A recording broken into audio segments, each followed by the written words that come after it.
ଆଜି ଦିନଟି ଆପଣଙ୍କ ପାଇଁ ଶୁଭ ଦିନ ହେଉ। ଜ୍ୟୋତିଷ ପ୍ରବେଶ ଭାଗ 3 ସାପ୍ତାହିକ ବାର ଓ ଘାତ ବାର। ଜ୍ୟୋତିଷ ଓ ବିଜ୍ଞାନ ଚ୍ୟାନେଲ ତରଫରୁ ସମସ୍ତ ଦର୍ଶକମାନଙ୍କୁ ସୁସ୍ୱାଗତମ। ଆରମ୍ଭ କରୁଛୁ ଜ୍ୟୋତିଷ ପ୍ରବେଶ ଭାଗ 3 ସାପ୍ତାହିକ ବାର ଓ ଘାତ ବାର।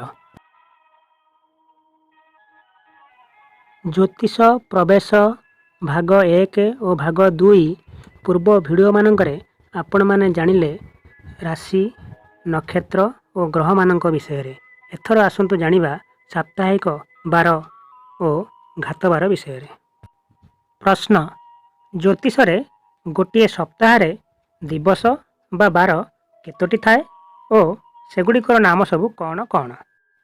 ଉତ୍ତର: ଜ୍ୟୋତିଷରେ ଗୋଟିଏ ସପ୍ତାହରେ 7ଟି ଦିବସ ବା ବାର ଥାଏ।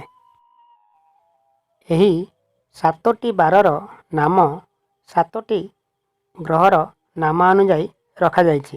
ତନ୍ମଧ୍ୟରୁ ରାହୁ ଓ କେତୁଙ୍କ ନାମରେ କୌଣସି ବାର ରଖାଯାଇ ନାହିଁ। ଜ୍ୟୋତିଷ ସମ୍ମତ 7ଟି ଗ୍ରହମାନଙ୍କ ନାମରେ 7ଟି ବାରର ପାରମ୍ପରିକ ନାମ ଏହିପରି: 1 ରବିବାର, 2 ସୋମବାର, 3 ମଙ୍ଗଳବାର, 4 ବୁଧବାର, 5 ଗୁରୁବାର, 6 ଶୁକ୍ରବାର ଓ 7 ଶନିବାର। ଗ୍ରହ ଅନୁଯାୟୀ ବାରର ନାମ: ପ୍ରଥମ ବାର ରବିବାର, ଏହା ସୂର୍ଯ୍ୟଙ୍କ ନାମରେ ନାମିତ। ସୂର୍ଯ୍ୟଙ୍କର ଅନ୍ୟ ଏକ ନାମ ହେଲା ରବି। ଦ୍ୱିତୀୟ ବାର ସୋମବାର, ଏହା ଚନ୍ଦ୍ରଙ୍କ ନାମରେ ନାମିତ। ଚନ୍ଦ୍ରଙ୍କର ଅନ୍ୟ ଏକ ନାମ ହେଲା ସୋମ। ତୃତୀୟ ବାର ମଙ୍ଗଳବାର, ଏହା ମଙ୍ଗଳ ଗ୍ରହଙ୍କ ନାମରେ ନାମିତ। ଚତୁର୍ଥ ବାର ବୁଧବାର, ଏହା ବୁଧ ଗ୍ରହଙ୍କ ନାମରେ ନାମିତ। ପଞ୍ଚମ ବାର ଗୁରୁବାର, ଏହା ବୃହସ୍ପତି ଗ୍ରହଙ୍କ ନାମରେ ନାମିତ। ବୃହସ୍ପତିଙ୍କର ଅନ୍ୟ ଏକ ନାମ ହେଲା ଦେବଗୁରୁ। ଷଷ୍ଠ ବାର ଶୁକ୍ରବାର, ଏହା ଶୁକ୍ର ଗ୍ରହଙ୍କ ନାମରେ ନାମିତ। ସପ୍ତାହର ଶେଷ ବାର ବା ସପ୍ତମ ବାର ହେଲା ଶନିବାର, ଏହା ଶନି ଗ୍ରହଙ୍କ ନାମରେ ନାମିତ। ଜ୍ୟୋତିଷ ଶାସ୍ତ୍ରରେ ବାର ବା ଦିବସର ଆରମ୍ଭ ସାଧାରଣତଃ ସୂର୍ଯ୍ୟ ଉଦୟରୁ ଗଣାଯାଏ। ଗୋଟିଏ ସୂର୍ଯ୍ୟୋଦୟରୁ ଆଉ ଗୋଟିଏ ସୂର୍ଯ୍ୟୋଦୟ ଭିତରେ ଥିବା ସର୍ବନିମ୍ନ ସମୟ ବ୍ୟବଧାନକୁ ଗୋଟିଏ ବାର ବୋଲି ଗଣାଯାଏ। ଆମ ଓଡ଼ିଶାରେ ସାଧାରଣତଃ ଏହି ସୂର୍ଯ୍ୟୋଦୟକୁ ଆଧାର କରି ପାଞ୍ଜି ପ୍ରଚଳିତ ହେଉଛି। ତେଣୁ ଜ୍ୟୋତିଷ ଶାସ୍ତ୍ରରେ ରବିବାର କହିଲେ ରବିବାର ସୂର୍ଯ୍ୟୋଦୟରୁ ଆରମ୍ଭ ହେବ ଓ ସୋମବାର ସୂର୍ଯ୍ୟୋଦୟରେ ଶେଷ ହେବ। ଏଠାରେ ସୂର୍ଯ୍ୟୋଦୟ କହିଲେ ଆପଣ ଯେଉଁ ସ୍ଥାନରେ ବାସ କରୁଛନ୍ତି ସେହି ସ୍ଥାନର ସୂର୍ଯ୍ୟୋଦୟକୁ ହିଁ ବୁଝାଯିବ। ପ୍ରଶ୍ନ: ଘାତ ବାର କ'ଣ? ଉତ୍ତର: ଗୋଟିଏ ସପ୍ତାହରେ ଥିବା 7ଟି ଦିବସ ବା ବାର ମଧ୍ୟରୁ ସବୁଠାରୁ ଦୁର୍ବଳତମ ଗୋଟିଏ ଦିବସ ବା ବାର ଅଟେ।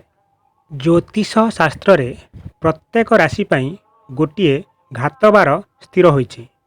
ଏହି ଘାତ ବାର ଉକ୍ତ ରାଶି ପାଇଁ ସବୁଠାରୁ ଦୁର୍ବଳତମ ବାର ଅଟେ। ତେଣୁ ଉକ୍ତ ଘାତ ବାରରେ ଜଣକୁ ଅଧିକ ସତର୍କ ଓ ସଚେତନ ହୋଇ ନିଜର ସମସ୍ତ କାର୍ଯ୍ୟ କରିବା ଉଚିତ। ଏଥର ଆସନ୍ତୁ ତାହେଲେ ଜାଣିବା ବିଭିନ୍ନ ରାଶି ଅନୁଯାୟୀ ନିର୍ଦ୍ଦିଷ୍ଟ ଘାତ ବାର ଗୁଡ଼ିକର ନାମ। ପ୍ରଥମ ରାଶି ମେଷ ରାଶି। ମେଷ ରାଶିର ଘାତ ବାରର ନାମ ହେଲା ରବିବାର। ଦ୍ୱିତୀୟ ରାଶି ବୃଷ ରାଶି। ବୃଷ ରାଶିର ଘାତ ବାରର ନାମ ହେଲା ଶନିବାର। ତୃତୀୟ ରାଶି ମିଥୁନ ରାଶି। ମିଥୁନ ରାଶିର ଘାତ ବାରର ନାମ ହେଲା ସୋମବାର। ଚତୁର୍ଥ ରାଶି କର୍କଟ ରାଶି। କର୍କଟ ରାଶିର ଘାତ ବାରର ନାମ ହେଲା ବୁଧବାର। ପଞ୍ଚମ ରାଶି ସିଂହ ରାଶି।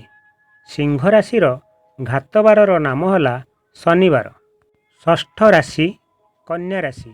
କନ୍ୟା ରାଶିର ଘାତ ବାରର ନାମ ହେଲା ଶନିବାର। ସପ୍ତମ ରାଶି ତୁଳା ରାଶି। ତୁଳା ରାଶିର ଘାତ ବାରର ନାମ ହେଲା ଗୁରୁବାର। ଅଷ୍ଟମ ରାଶି ବିଛା ରାଶି।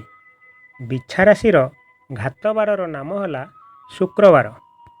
ନବମ ରାଶି ଧନୁ ରାଶି।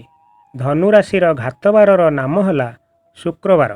ଦଶମ ରାଶି ମକର ରାଶି। ମକର ରାଶିର ଘାତବାରର ନାମ ହେଲା ମଙ୍ଗଳବାର। ଏକାଦଶ ରାଶି କୁମ୍ଭ ରାଶି। କୁମ୍ଭ ରାଶିର ଘାତବାରର ନାମ ହେଲା ଗୁରୁବାର। ଦ୍ୱାଦଶ ରାଶି ମୀନ ରାଶି। ମୀନ ରାଶିର ଘାତବାରର ନାମ ହେଲା ଶୁକ୍ରବାର। ସଂକ୍ଷେପରେ 7ଟି ବାର ଅନୁଯାୟୀ ରାଶିମାନଙ୍କର ଘାତବାର ଏହିପରି। ରବିବାର ମେଷ ରାଶି ପାଇଁ ଘାତବାର। ସୋମବାର ମିଥୁନ ରାଶି ପାଇଁ ଘାତବାର। ମଙ୍ଗଳବାର ମକର ରାଶି ପାଇଁ ଘାତବାର। ବୁଧବାର କର୍କଟ ରାଶି ପାଇଁ ଘାତବାର। ଗୁରୁବାର ତୁଳା ଓ କୁମ୍ଭ ରାଶି ପାଇଁ ଘାତବାର। ଶୁକ୍ରବାର ବିଛା, ଧନୁ ଓ ମୀନ ରାଶି ପାଇଁ ଘାତବାର ଅଟେ।